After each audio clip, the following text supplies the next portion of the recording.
Hello and welcome to the Growing Leaders podcast. This podcast exists because the topic of growing a next generation of leaders is really important. And we've talked across the history of this here podcast that if you are a leader that owns a business, runs a business, works within a business, man, do you care about young people because you want them to be your customers and your employees. If you are a young person yourself, of course, you care so much about young people. It's easy to talk to you about young people. But then also for church leaders these days, if you can't reach the next generation, if you can't grow next generation of leaders, you're in big trouble. So what are we talking about today, Christine? Today, we're taking things in a slightly different direction than some people would expect. East? Are we going east? We're going all around. Okay, could be. We're talking about learning poverty and the next generation. Specifically because with some things that have shifted the last couple of years because of COVID, there are some massive deficits that I know you're going to go into in what young people are facing in education, which one would say, like, why is this relevant to this podcast? But we're talking about growing leaders and the next generation of leaders. And the next generation of young people that are in school right now are really struggling. And that affects everything from if you're struggling in academics, if you're failing or you can't read, that affects your self-esteem and your confidence and your ability to move on to anything, let alone leadership. But what are you thinking, Jamie? Yeah, no, I was just thinking about the fact of being a missionary. Like it was probably 2004 and I'm walking through a squatter settlement in San Jose, Costa Rica. And probably the last thing on my mind back then was school. I had been a youth pastor, so yeah, you wanted to keep kids doing well in school because otherwise their mom wouldn't let them come to the youth meeting. But I just wasn't, and of course when you start to get into helping a young person reach their dreams, you would touch on it. But on a whole different level, when you walk into a squatter settlement and you realize that a young person doesn't know how to read, and maybe even their parents don't know how to read, and you're watching them struggle or drop out of school, it's a totally different game of what you're facing. Because when a young person who's in third grade drops out of school, like what are their choices and what are their chances? And most of the time, it's not too often that it's somebody in a posh neighborhood's dropping out of school in third grade. A lot of times when you're dropping out of school in third grade, you're in poverty.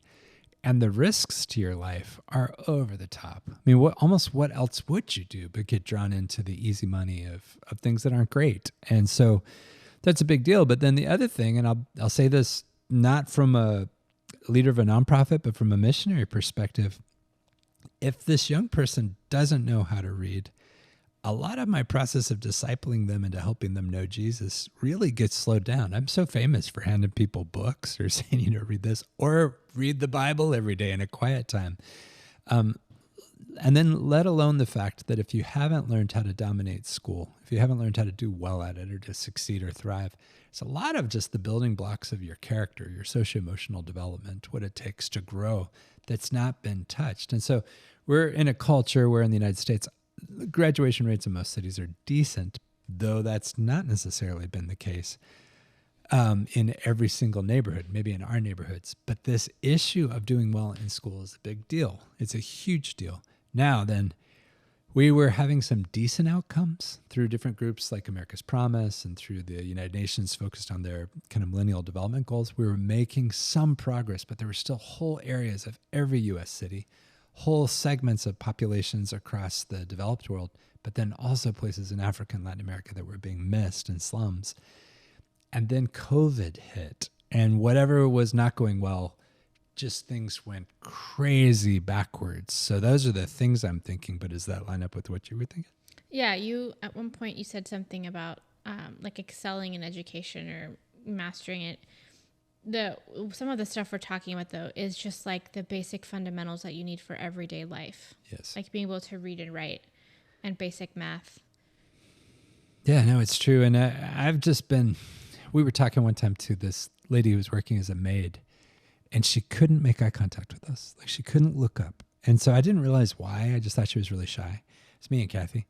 And so I started just asking her questions, trying to get her talking, and she was just acting so strange. And so finally I said, "Where are you from?" She said, "Nicaragua." And I said, "Oh, what's the country above that?" And I know it's El Salvador and Honduras, but I was saying it to give her an easy one. And she started naming like other cities. And I realized like there's something just about all education is helping people grasp light, life, reality. And when people aren't growing, first the natural, then the spiritual, like there's whole parts of them that the lack of self-esteem, the lack of development that is crushing. And so we've got some just dynamic statistics we'll talk about today, but today we just really wanted to turn to take this on.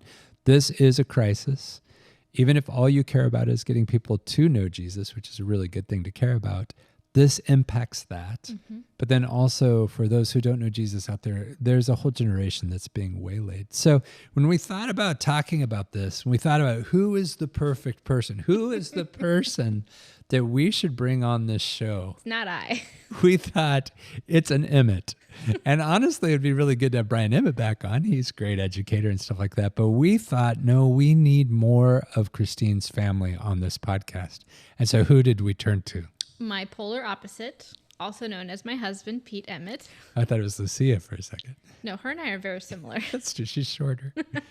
So we brought in Pete. Pete would not let us say this when he's on, but I mean, Pete, he's been to some of the greatest schools in history. It's just part of his history as being a part of a great school that Brian started in Arlington and then going on to Roxbury Latin, which is like one of the oldest schools in the United States. And then he went to a school called Harvard, and then he went and got his master's at Columbia in private school leadership. Mm-hmm. Educational leadership. Educational leadership. So this is a pretty good guy. He's not just here because you're in love with him. No, it's not just a favorite. It's also things that he likes. Yeah, he's pretty great. And I think there's some exciting things happening both for Pete and Christine as you guys are getting ready to launch a school. So this is a great time to catch up with my old friend and your... Husband is what he is. I thought you were going to let us in on like a pet name you use. No, I just call him Pete. All right. Well, all right. I'm looking forward to talking to him. All right, Christine, it's happened. We now have both you and Pete on the same podcast. What are you feeling right now? Is this terribly exciting?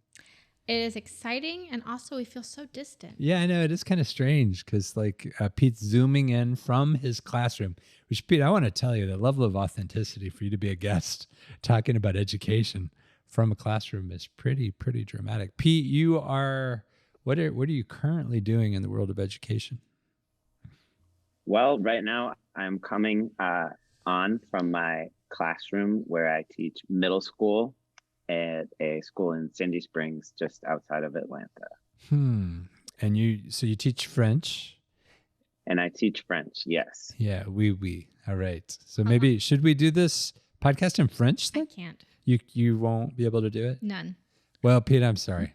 Christine wouldn't be able to carry it off. Well, we could do French, Spanish, and English and just sort of make it work.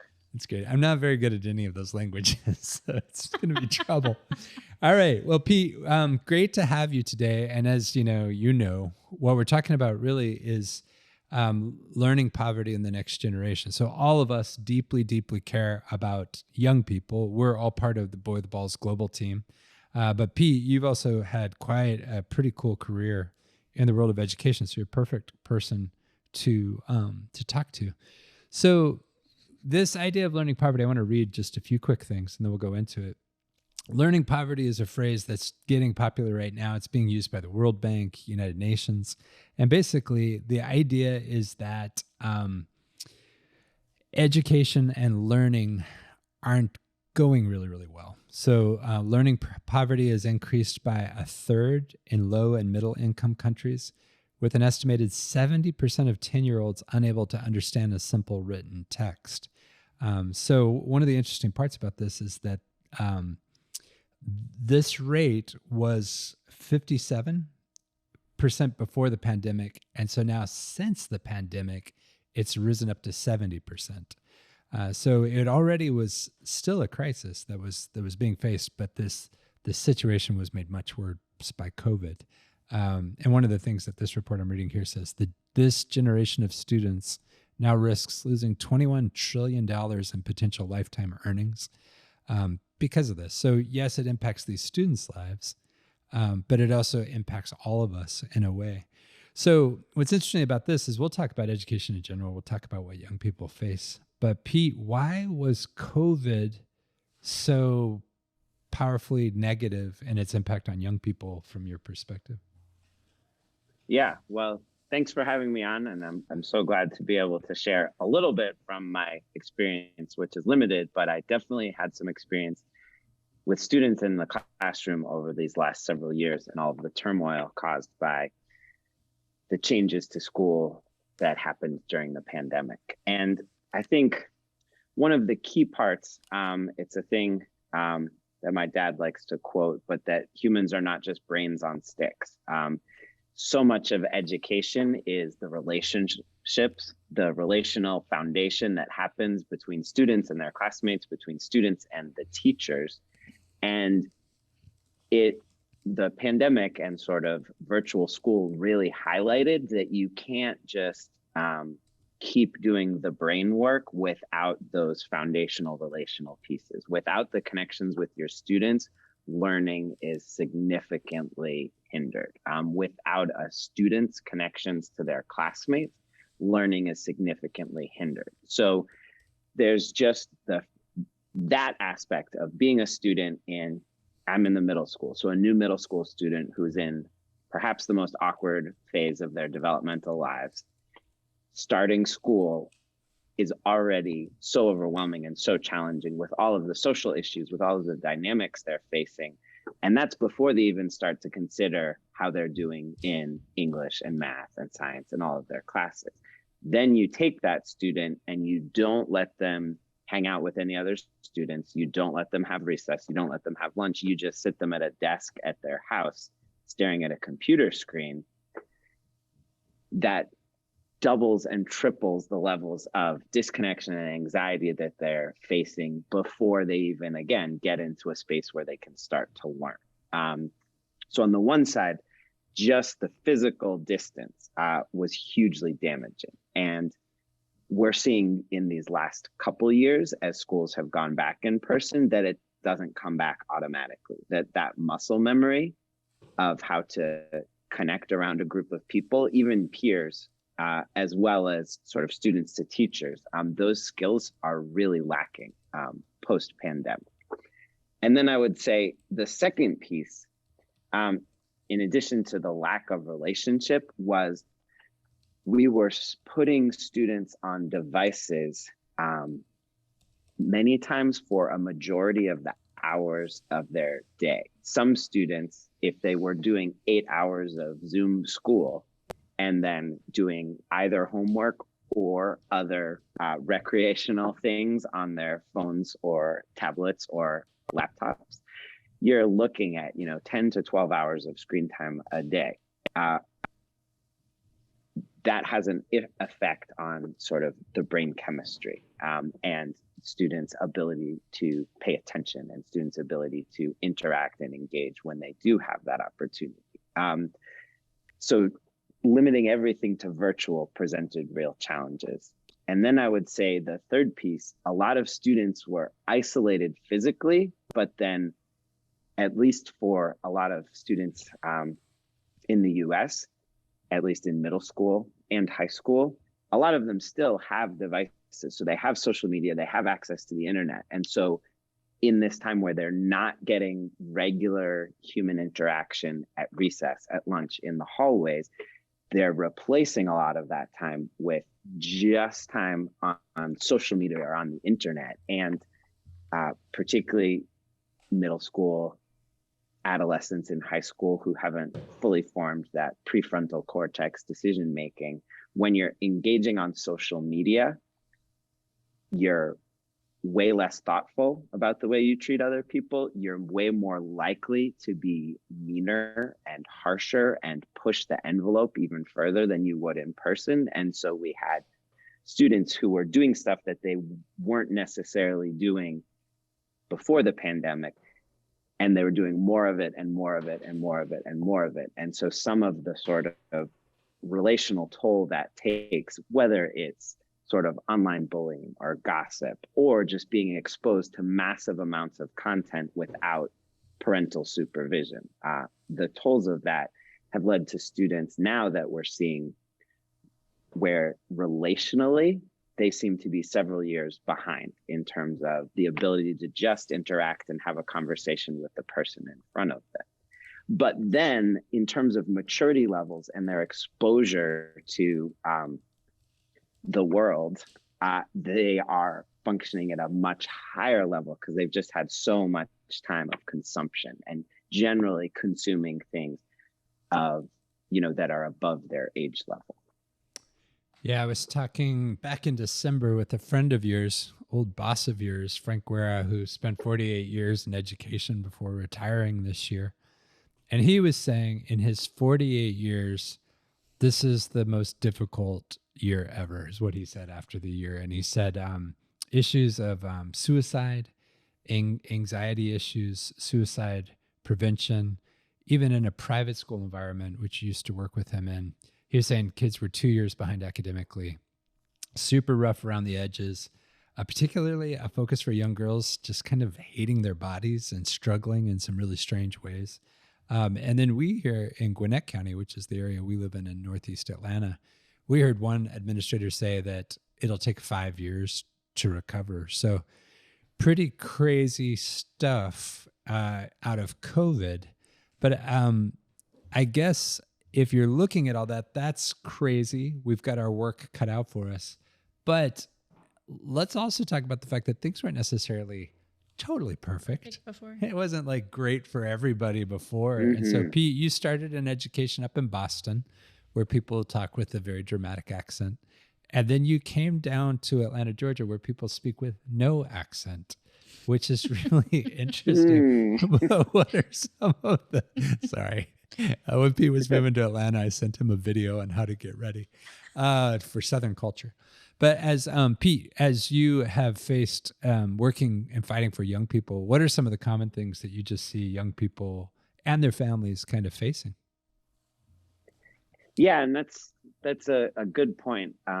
Regional accent aside, I think what we've experienced the last couple of years, I do not think has created any new problems. I think it has exacerbated pre-existing problems or pre-problems, problems that could develop, and then we've seen them develop. And so it would be probably incorrect to say, oh, well, this was, the problem of school shutting down. All of the things that led to all those things, Jamie, you were mentioning, the increased anxiety, depression, suicide, body issues, relational issues, drug use, all of those things had pre-existing underlying conditions that were exacerbated. And so those are all pre-existing underlying conditions that young people are facing constantly. I think, we could talk about the level of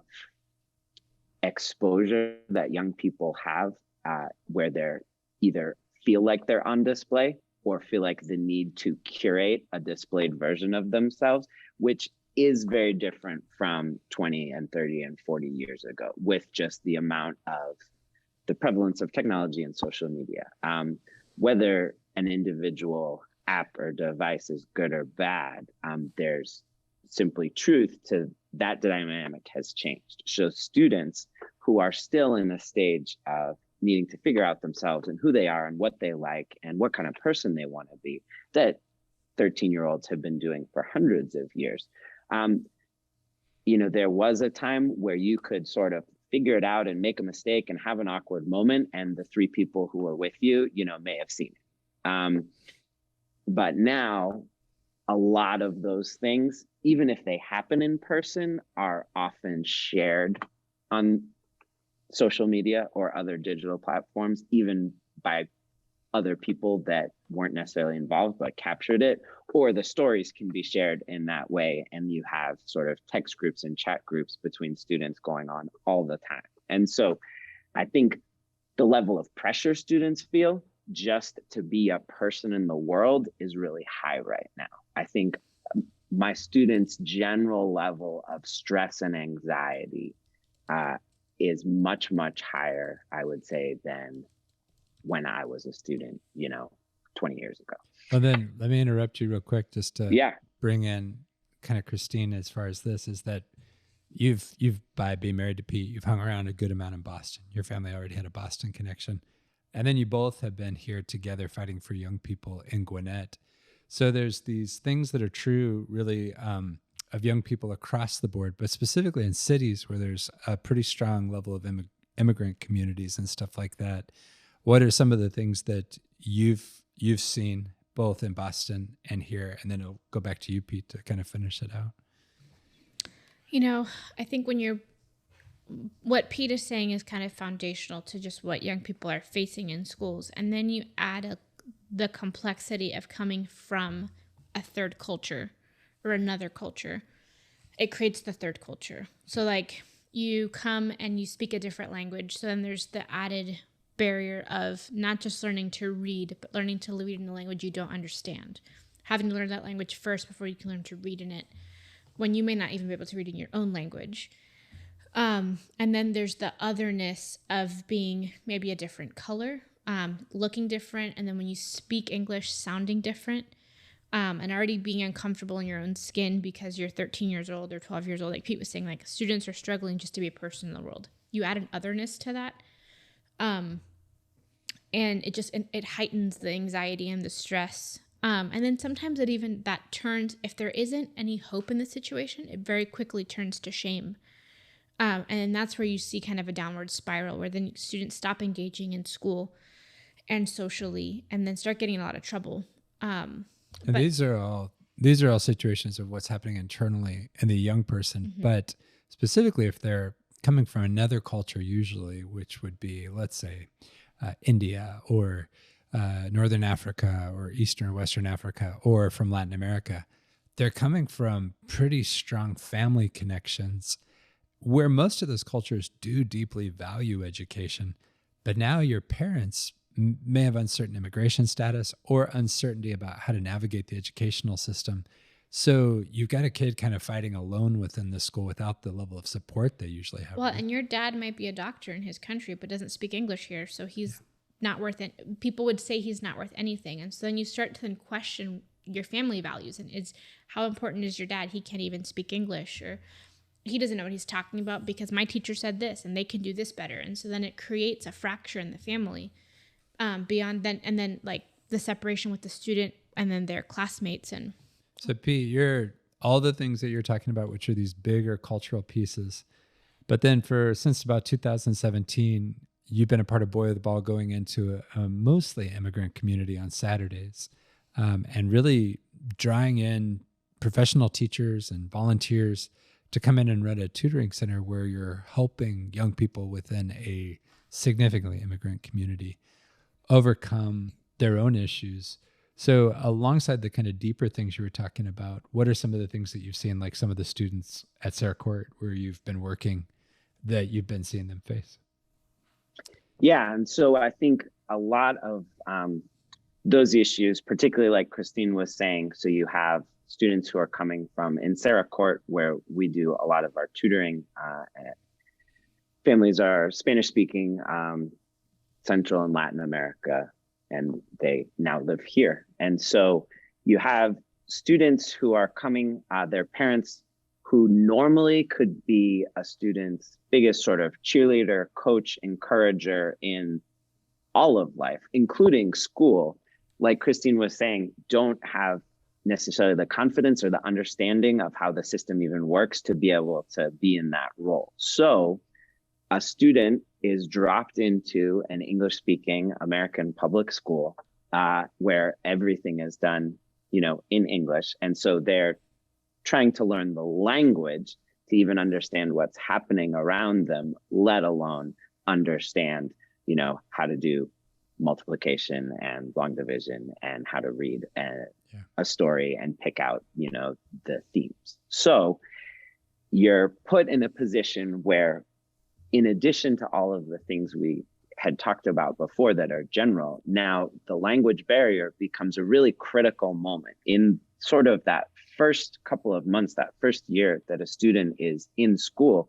There's a lot of sort of a fight or flight kicks in, and it feels like a sink or swim situation. Students who, of course, struggle to understand what's happening because they're just in the midst of learning a new language, can falsely equate that language struggle with, oh, I'm just a bad student, or, oh, I don't get it, or I can't do it. And then if they start to have those kind of responses, and then look at maybe some of their aunts and uncles or older siblings who have experienced a similar thing and then made the decision not to continue in school, that feels like, confirmation that, yeah, this just isn't for me. I just can't do it. And so students who have every ability in the world to be great students are sort of surrounded by these negative messages that are saying, oh, well, maybe it's not for you. So what we've found, if we can sort of laser beam insert into that moment for a student, to have a person right next to them to sort of look them in the eyes and pat them on the shoulder and get to know them, and hear how they're doing and hear how their week's going and hear what their favorite part of the week was. Even that connection can interrupt some of the sort of negative thought and then open the door for a larger conversation, where then in a tutoring setting, they can work on reading a story together, where they're learning the language with that person right there by their shoulder saying, yeah, you got it, you can do this. And then work on their math problems as well. And then they can start to regain a sense of hope that, oh, wow, it's not that I'm bad at this. It's just that I didn't understand what was happening in class yet. And that is a moment that can change everything. When hope is born, then they can say, okay, I'm going to come back next week. And then that can build on itself. And then hope, man, is a powerful thing. Hope can help you jump over walls and fight through all sorts of craziness because you're fighting for something. Yeah. And so I like that. I like talking about hope right there, because in a way we've been talking about a lot of the difficulties that, whole next generation are facing. And even for us who are just thinking about how do you make a difference or what's happening in our country or across the world, it can be hopeless. So you're talking about hope for the student, but this is also where now we start to talk about the kind of solutions and the kind of things that make a difference. And so you just kind of described the power of starting a Saturday morning, hour and a half tutoring center that attracted a bunch of great students, but then attracted some teachers, and then even attracted some of the community members helping each other. It had a huge effect, as it was happening across week after week in the community, and then building friendships even with the families, doing some work of even going and translating on parent-teacher nights. But then you went ahead and took it a step further, where you took this design for kind of a leadership program connected with literacy, and you started, was it like a 2 to 3 week camp? So what is Read Write to Lead, and how did that even add to what was already happening in the tutoring center at that community you're talking about? Yeah, so after a few years, we had, gotten in with students, and we had students who kept coming back. And like you said, we had some amazing volunteers. So high school students, college students. The cool thing about a lot of that group was it was people who had come from similar situations to a lot of the students in the community. So having those positive examples that they could see was really powerful, that if they can make it, I can make it. But what we were seeing was our hour and a half on a Saturday, even if we do it every Saturday, was sort of a drop in the bucket. For a student who's 3 reading levels behind their grade, we can make some progress, but they just needed more. And a lot of these students were spending their summers sort of just not doing much, sitting around at home. If you're 8, 9, 10, you're not going to get a job. So you may be taking care of a younger sibling, but you may just have a lot of free time and your parents are at work. And so that's a time where actually your learning can regress, because particularly as a language learner,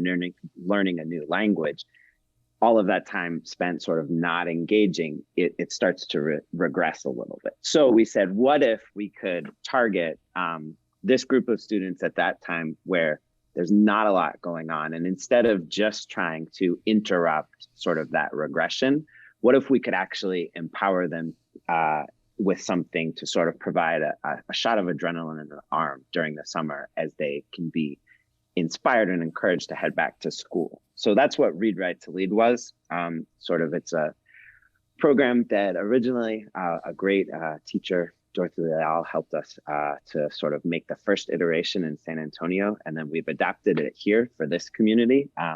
And the idea is, if we can take this group of students and we have a really fun summer camp feel with a lot of those same volunteers and a bunch of high school students and college students who are off in the summer who, they're cool just by being there. And then we have great energy.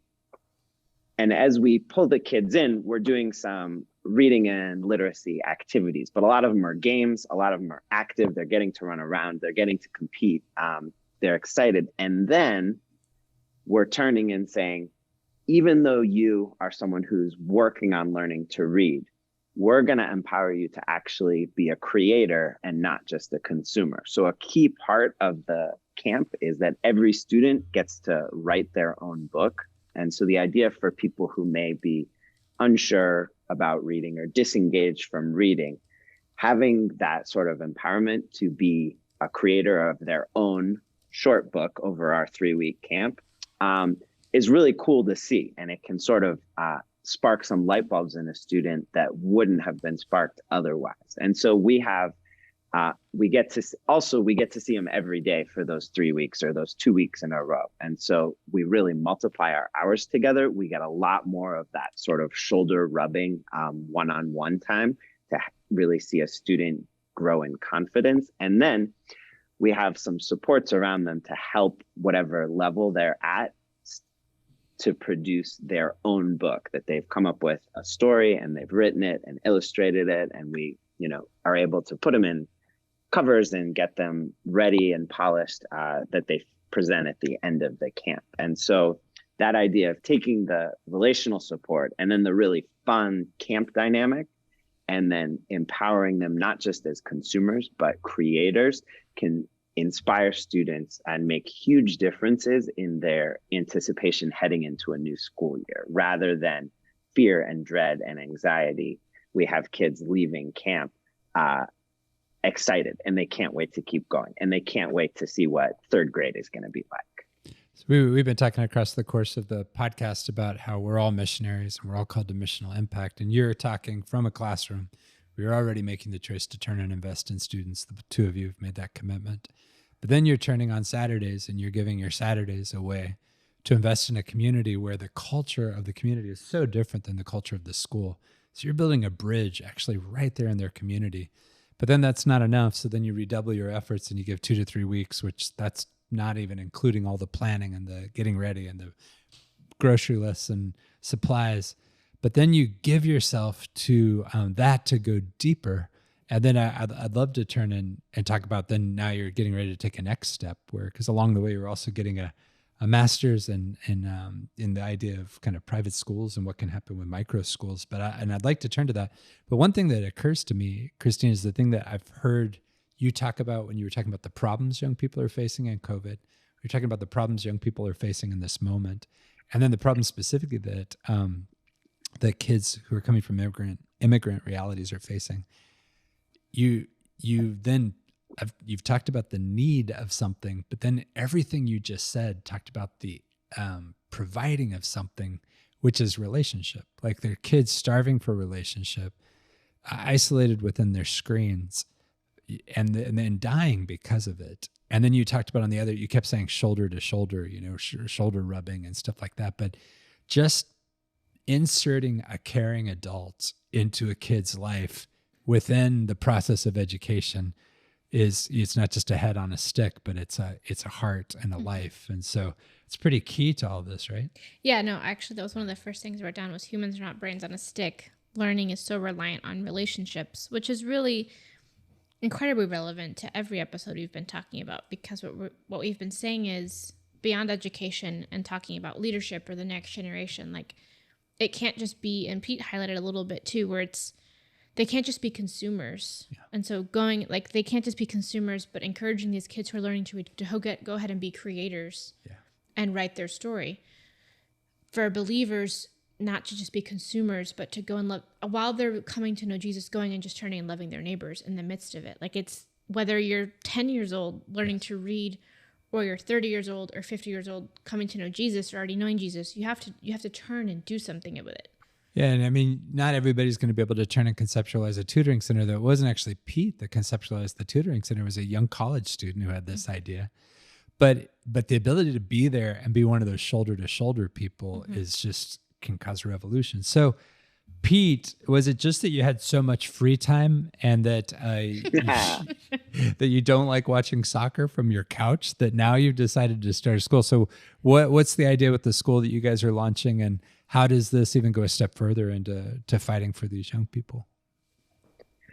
Yeah, so we're in an exciting moment, and what we've seen over the last several years, as you talked about, I did grad school in independent school leadership, so thinking about sort of the future of private schools and the interaction between private schools and sort of the general good in a community and what the role of private schools should be. And then while we were working on this tutoring center and Read Write to Lead, that camp, even with Read Write to Lead, we were realizing there were some kids where the pressures that they're facing are just so big, and the difficulties where their parents are still having to connect to school because they're just working to make sure that, they can work and put food on the table and take care of their kids. And sort of the pressures of all on top of that, the language pressure, and then sort of the social pressures, right? So some kids are just in a situation where they're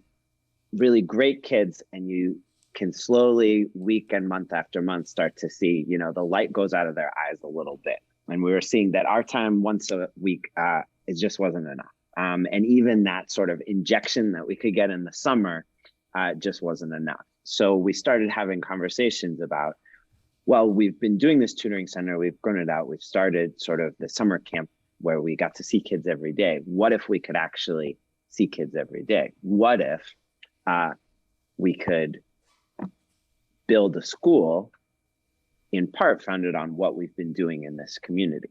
So what we're seeing is this population of students who are largely immigrant, largely English language learners, and they're struggling. 11% of students are passing out of the ESL program in schools.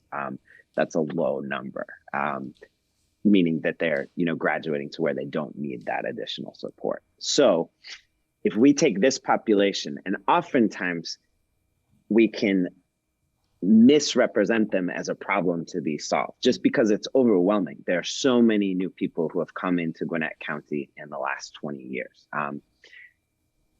If instead of seeing that as a problem to be solved, we can see this is an incredible resource, and we have an incredible opportunity if we could take this population of students and take a population of largely monolingual, monocultural students who are in this incredibly diverse community, but not taking advantage of the opportunity that presents with them to sort of grow and to fully realize interactive global citizens of the world, prepared to be engaged with, the world that they'll enter into in 2030 and beyond. And what if we can pull these two groups together and say, okay, we're going to put you in a school in the same community where you all live, and every student's going to be a language learner.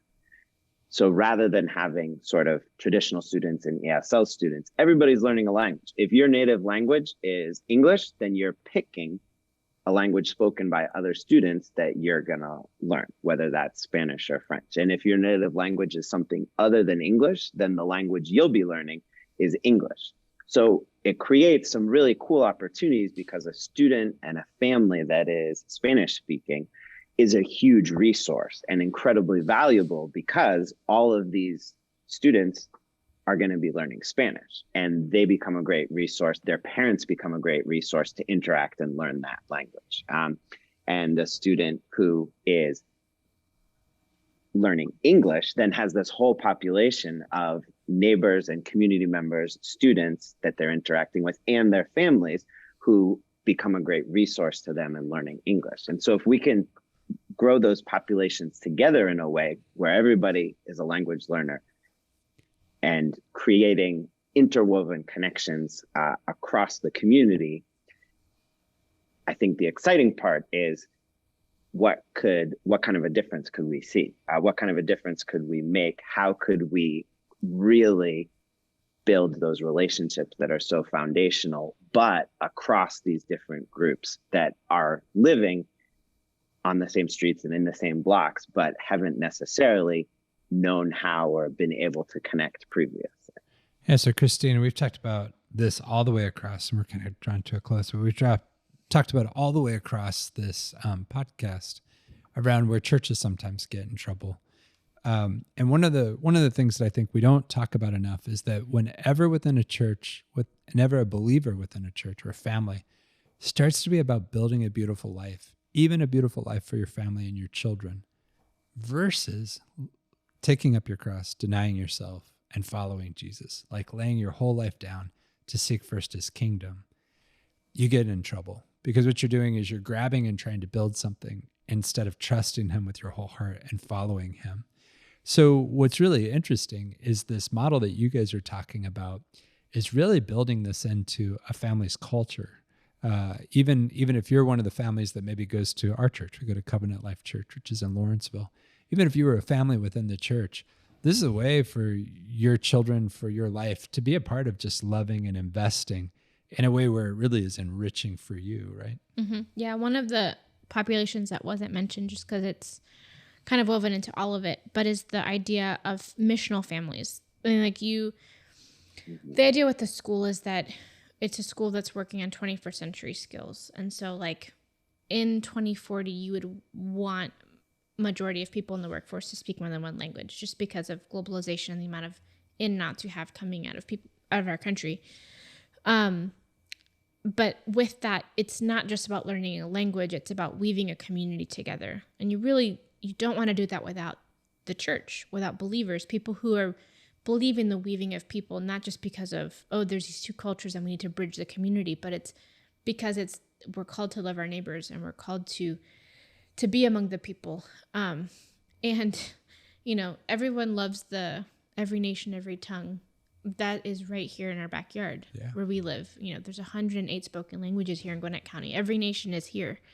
And so for families here in the county, it's going to be a really neat opportunity for students that are falling through the cracks in school but speak another language to come and learn English with excellence, and for families that are looking at engaging the nations in a missional way and learning another language, and then families that are more fluent that just really want their kids to learn another language to be able to touch the nations and the gospel all at the same time.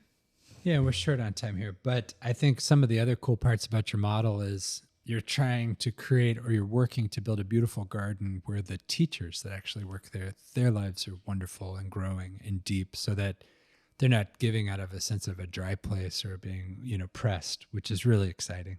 But then also you're talking about building a real partnership with Covenant Life Church. So it's a model that's engaging another group with you, the community's doing together, but also Boy with a Ball, which, you guys have been a part of the global team for years now, but where there's the synergies between a global nonprofit working together as a present resource, as the first step of many other community partners also being involved. So it's kind of it's an interesting model. This is exciting stuff. Great to have you today, Pete. I really wish you would learn to be more productive with your time. Like, as I listen to all this, I just realize you guys are just goofing around these days, aren't you? I got to work on it. Yeah. Yeah, that's true. Well, yes, no, it's great to be able to be here and share just a little bit. And thank you guys for letting me join today. Yeah, you bet. All right, so great to talk to your husband. I want to really, really quickly say something about why this is important, and why, if you really aren't called to work with young people, this is important, this episode. Because it's an old missionary value, or an old missionary reality or truth, which is whoever you're trying to reach, whoever you're trying to grab, you better understand them. You better understand their lives. And so if you're a business, if you're a church, if you're even a young person, these things about young people, what they're facing, because every young person is trying to get through school, they're really critically important. So even if it doesn't totally inspire you and grab you, I really hope that you got it and that you listened, because they're pretty critical things that are impacting the next generation. And if we don't find answers, they will impact the employees you have and your own children, and then and your children's children. So So that's important. But I want to say a few things specifically about this school that you guys are starting. It'll be called The Gwinnett Global School. Gwinnett Global School, and you're talking about opening it in the fall of 2023.